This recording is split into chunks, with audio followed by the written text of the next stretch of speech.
Film ini berdasarkan kisah nyata yang pernah terjadi di pesisir India bagian timur.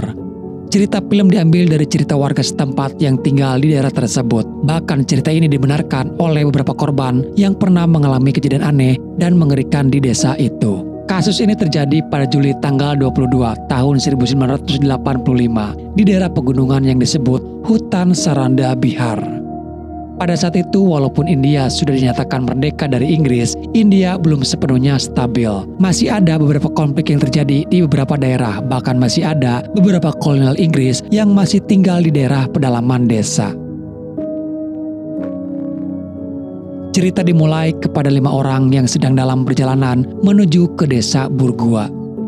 Di sana kita diperkenalkan kepada Sanjep, Nimala, Dani, Maria, dan Joy.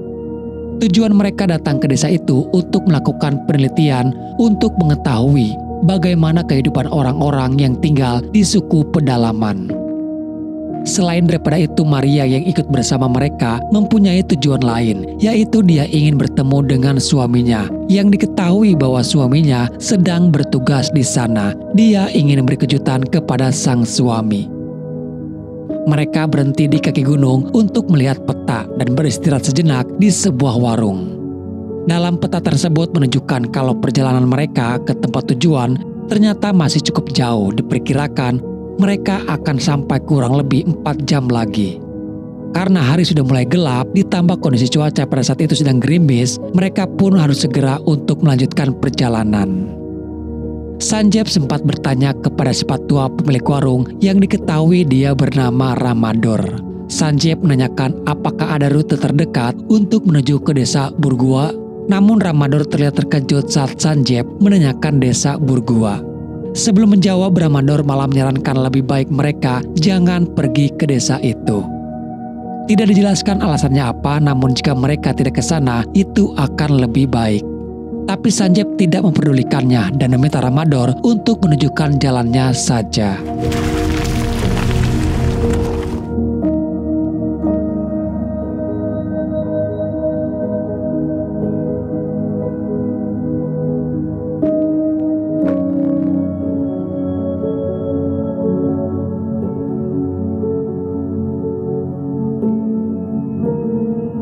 Singkatnya, setelah beberapa jauh mereka dalam perjalanan melalui hutan belantara, tiba-tiba ban mobilnya yang meledak.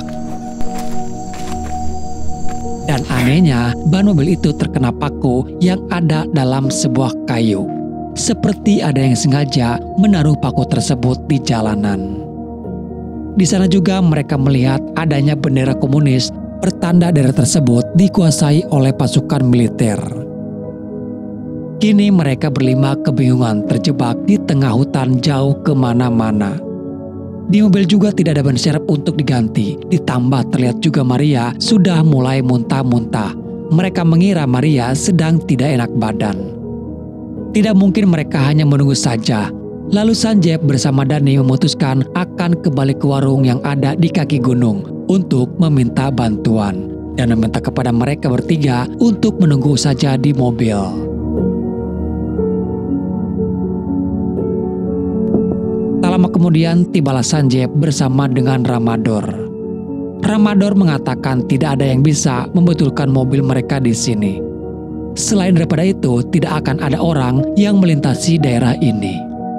Apa boleh buat, Sanjep dan yang lainnya terpaksa harus menginap di daerah ini untuk 1 malam. Dia juga meminta kepada Ramador dicarikan tempat untuk mereka menginap malam ini. Kalau hanya untuk menginap saja, Ramador ada tempat bagi mereka. Sedikit negosiasi soal harga, lalu mereka dibawa menuju ke tempat tujuan. Perjalanan mereka ke tempat tujuan harus masuk lebih dalam lagi ke dalam hutan. Karena di daerah itu cuma hanya ada 1 desa, bahkan desa itu hanya dihuni oleh beberapa orang saja. Ternyata Ramador mengarahkan mereka berlima ke sebuah rumah tua yang ada di puncak gunung, berada di tengah-tengah hutan.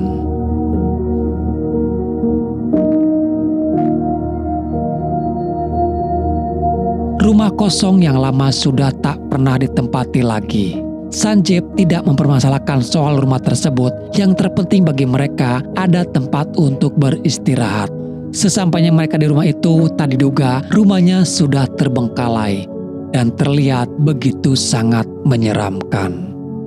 Rumah besar yang tak terurus dan hampir roboh. Setelah mereka mengelilingi rumah tersebut memastikan semuanya aman, Ramador hanya berkata kepada Sanjep untuk berhati-hati saja tanpa dia menjelaskan ada apa sebenarnya di rumah ini. Maksud Ramador tidak menceritakan apa yang pernah terjadi, berharap mereka bisa tenang untuk tinggal di sana dan semoga saja tidak terjadi apa-apa. Ramador akan kembali nanti pagi hari untuk menjemput mereka, dan malam pun tiba.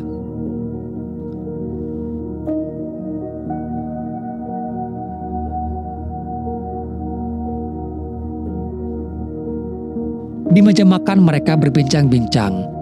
Dari apa yang mereka lihat, sepertinya rumah ini dulunya adalah rumah perhutanan yang sudah lama tak ditempati. Setelah makan malam selesai, mereka kembali bergegas untuk beristirahat. Mereka membagi kamar antara kamar laki-laki dan kamar perempuan. Dan disinilah awal mula keanehan itu terjadi.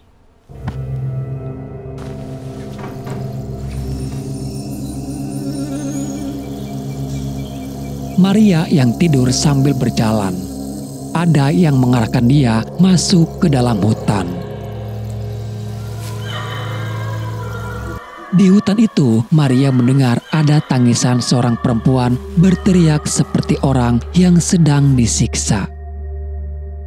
Maria mencoba mencari sumber suara itu berasal. Semakin dia mendekat, suaranya yang terdengar sangat nyaring. Malam yang hanya diterangi oleh sinar rembulan menambah cita rasa menyeramkan pada saat itu.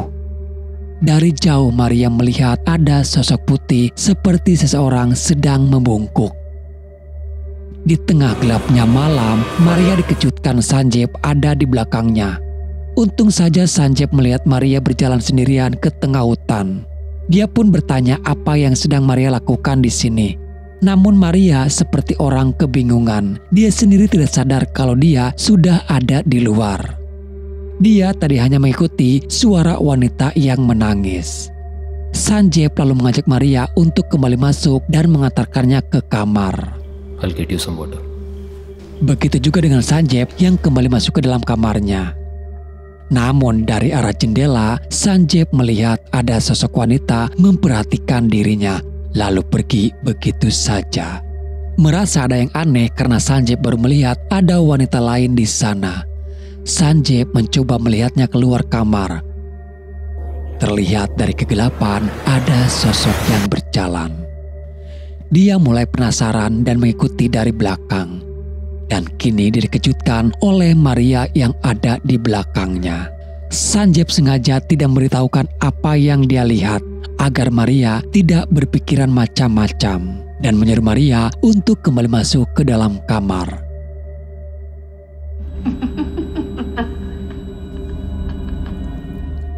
Pada malam itu Maria bermimpi aneh dan mengerikan. Dia seperti diperlihatkan kepada kejadian terdahulu, di mana ada seorang wanita yang diperlakukan tidak baik lalu dibakar hidup-hidup.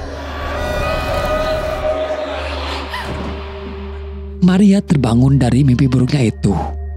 Lalu kini pintu kamar yang tiba-tiba terbuka kembali.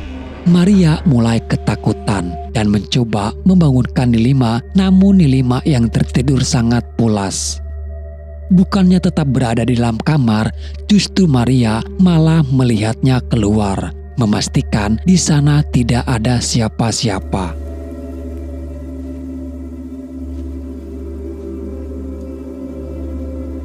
Tapi dari arah kegelapan, Maria melihat ada sosok menghampiri dengan cepat yang entah itu apa. Tapi Maria yang melihatnya begitu sangat ketakutan. Dengan hanya ditemani lampu lilin, Maria mencoba untuk melihat apa yang ada di hadapannya. Maria tak sadar kalau sosok putih itu ada di sampingnya. Dan tibalah dia di sebuah cermin kaca. Suara-suara terdengar nyaring mendekatinya. Pintu yang terbentur keras membuat mereka semuanya terbangun. Sanjep! mereka menemukan Maria sudah tergeletak di salah satu ruangan. Mereka tidak tahu apa yang terjadi kepada Maria. Pada pagi harinya, dirasa lama menunggu Ramador tak kunjung datang, apalagi kondisi Maria yang kini sudah mulai demam, Sanjep dan Dani memutuskan untuk menyusul Ramador ke desa. Jarak antara desa dengan rumah yang mereka tempati ternyata cukup jauh, berada di bawah pegunungan. Joy bersama Nimila menunggu di rumah, sembari mereka menjaga Maria.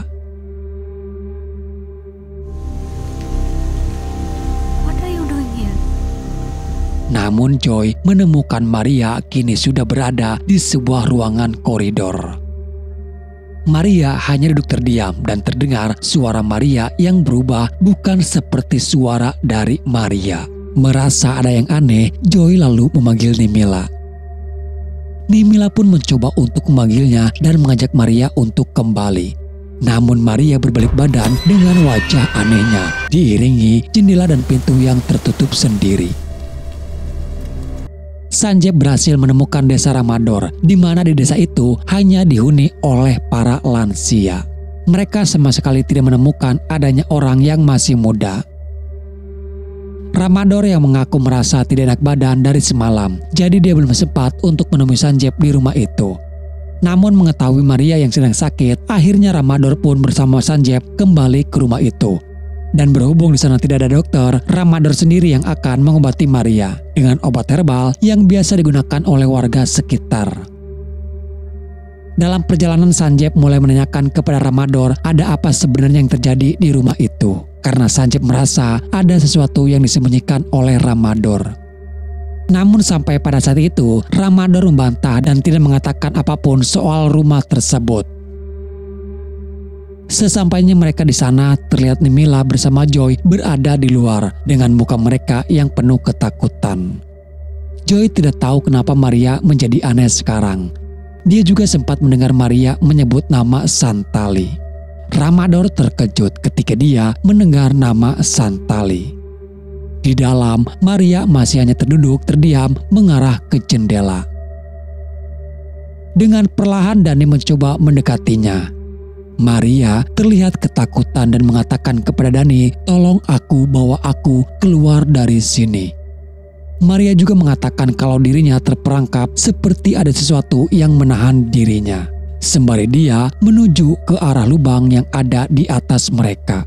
Sesuatu yang menahan dirinya bersembunyi di dalam lubang tersebut. Mereka tidak tahu apa yang Maria rasakan, tapi Sanjep memutuskan untuk membawa Maria keluar dari ruangan itu.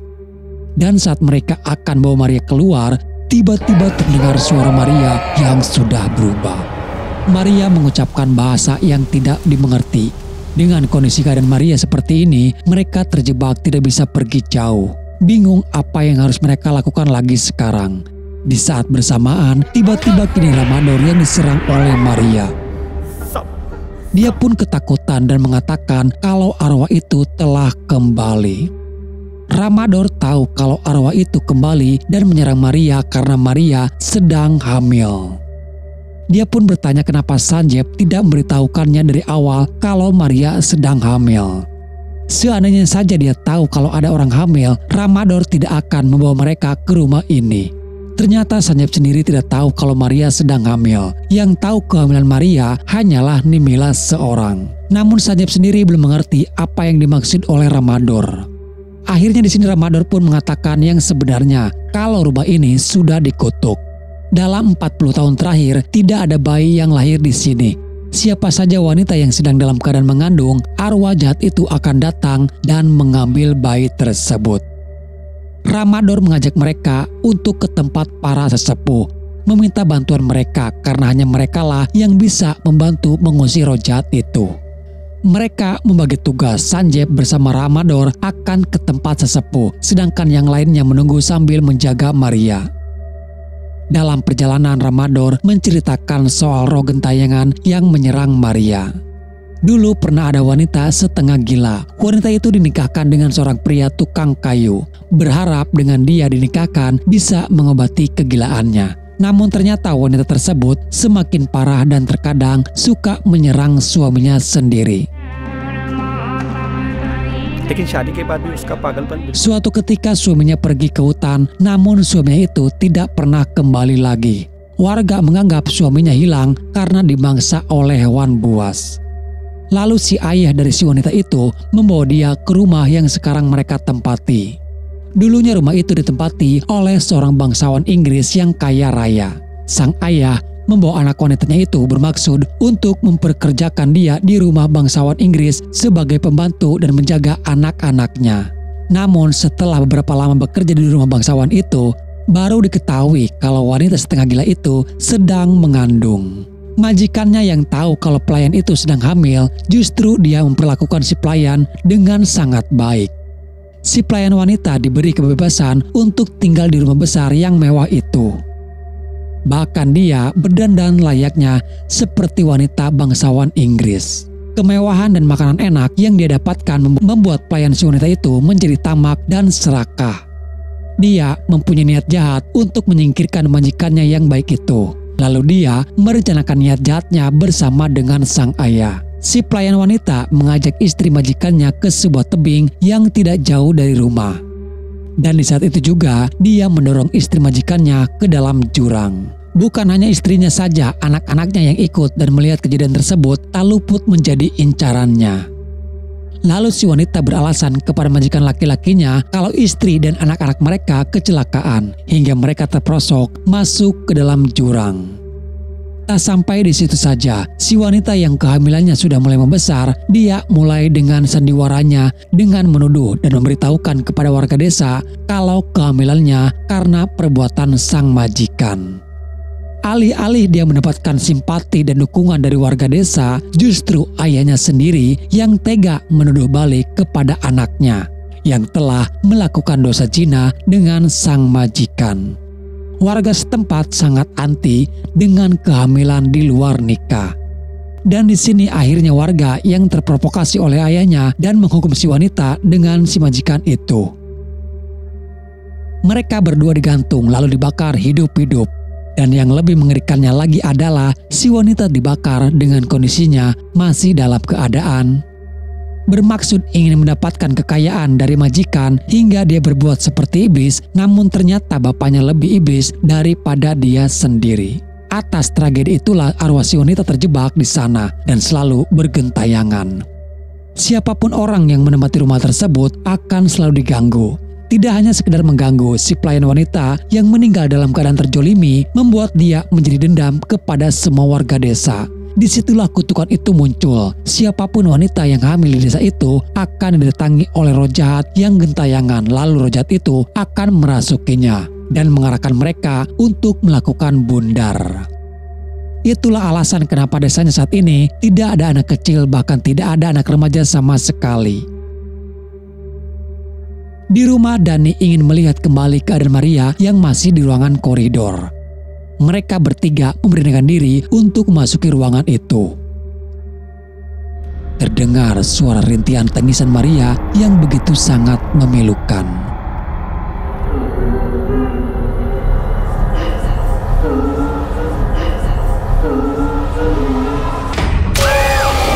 Dan di pojokan ruangan, mereka dikejutkan dengan penampakan sosok hitam berambut panjang. Dani masih penasaran dengan apa yang terjadi di rumah ini.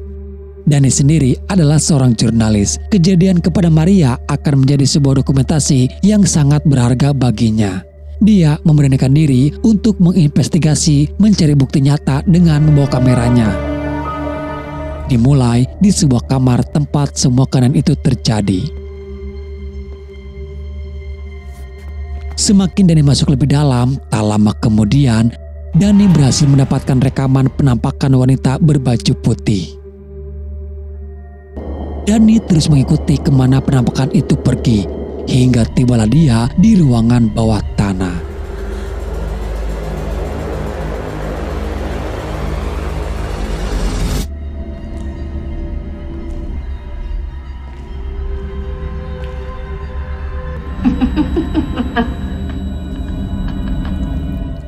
Di sana Dani menemukan Maria. Maria terus saja menangis sambil membelakangi Daniel.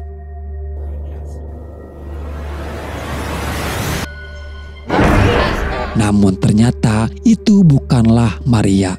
Sempat membuat Dani jatuh pingsan. Beberapa saat kemudian Dani tersadar kembali. Suara itu terdengar kembali dan kini memanggil-manggil Dani. Dengan kamera yang masih dia bawa, Dani mencoba untuk kembali mengambil beberapa foto. Dengan kondisinya yang gelap, sulit bagi Dani untuk bergerak secara leluasa. Dari cahaya lampu flash, sosok itu sebenarnya ada sedang memperhatikan Dani. Mereka yang berada di rumah seperti terkena sihir. Apapun suara kegaduhan dari Dani tidak membuat Joe dan Mila dapat mendengarnya.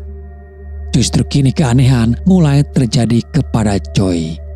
Joy mendengar sayup-sayup nyanyian yang diputar dengan piringan hitam.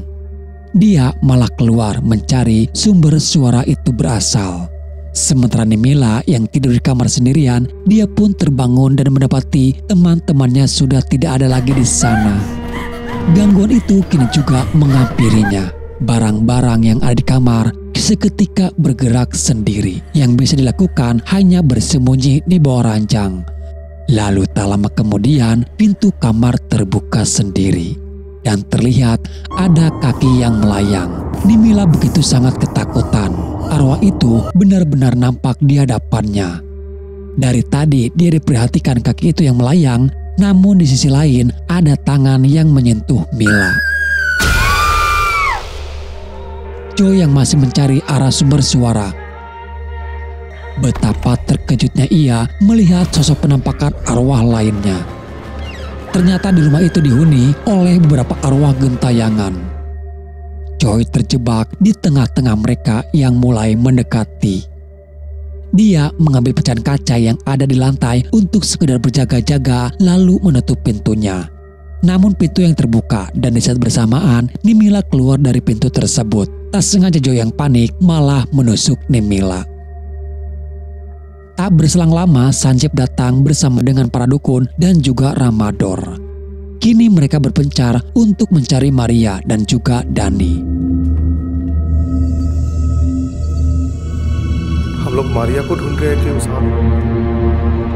Ramador dengan si dukun berhasil menemukan Maria, namun di saat bersamaan ada sosok makhluk lain yang mulai mengganggu mereka.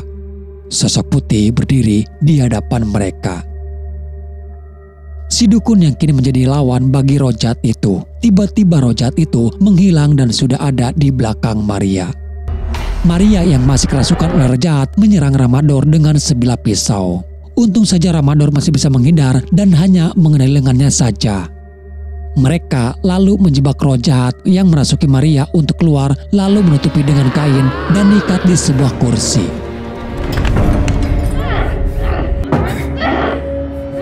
Namun tenaga Maria yang dirasuki roh jahat mampu mengalahkan mereka semuanya hingga dia terlepas kembali.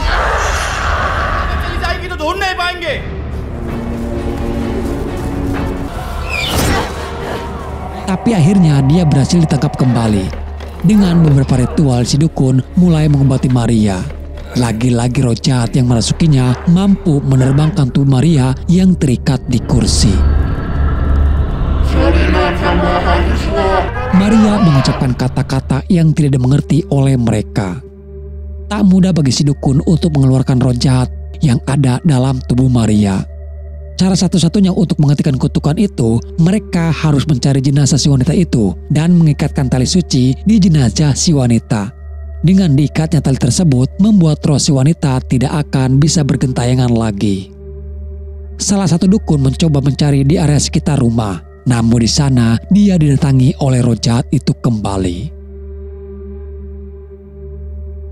Dirasa tak kunjung kembali, Sanjeev dan Joy berpencar mencoba untuk memeriksanya. Naas Joy hanya menemukan si dukun yang sudah tergeletak di sana. Dan tak lama terdengar suara Joy yang berteriak memanggil Sanjeev. Kini malah Joy yang tergantung oleh tali yang tiba-tiba mengikatnya. Joy masih bisa tertolong. Sanjeev menembak tali yang mengikatnya. Di saat bersamaan ternyata roh jahat yang ada di dalam rumah mulai bereaksi dan mulai menyerang si dukun dan juga Ramador. Dalam pencarian itu akhirnya Sanjeev berhasil menemukan tulang belulang tubuh si wanita.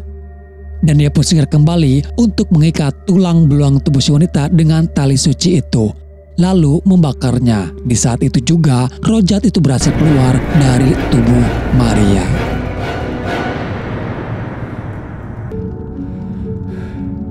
Kejadian mengerikan selama 2 malam tak diduga banyak memakan korban. Kini yang tersisa dari mereka berlima, nih 5 yang tewas, sedangkan Daniel yang tidak diketahui keberadaannya. Sanjeb menemui Ramador untuk berpamitan. Namun ternyata Ramador ingin ikut bersama Sanjeb ke kota. Dia ingin menjalani kehidupan normal tanpa dibayang-bayangi oleh kutukan yang menghantui desa mereka. Dengan penuh pertimbangan, Sanjeb pun mengizinkan Ramador untuk ikut bersamanya. Dan di sini akhirnya film pun selesai. Jujur saja film ini cukup menarik guys, ditambah sinematografinya yang tepat untuk sebuah film horor. Dari segi cerita filmnya, ini sangat jelas mengerikan, apalagi mendengar cerita si wanita yang berniat jahat kepada majikannya. Namun justru dia malah dihianati balik oleh ayahnya sendiri.